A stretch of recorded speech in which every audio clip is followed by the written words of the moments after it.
এই গাড়িটা হলো সাতক্ষীরা ঝাউডাঙ্গা জাতির দুলাভাইয়ের গাড়ি। তো কয়রার থেকে তরমুজ লোড করে ঢাকার উদ্দেশ্যে যাইতেছিল।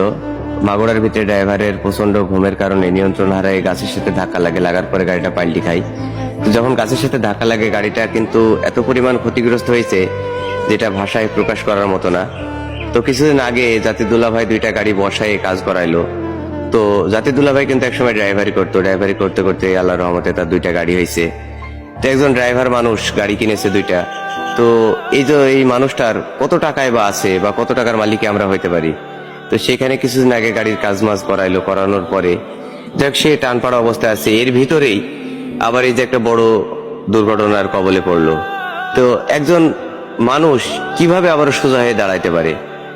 তো এই যে গাড়িটা ক্ষতিগ্রস্ত হয়েছে আর তাকে কি বলে সান্ত্বনা দেব সেটা আমাদের জানা নাই। তবে সবাই দোয়া করি ইনশাল্লাহ আল্লাহ পাক যেন আবারও সেই গাড়িগুলো সুন্দর করে কাজকাম করায় আবারও রোডে উঠতে পারে।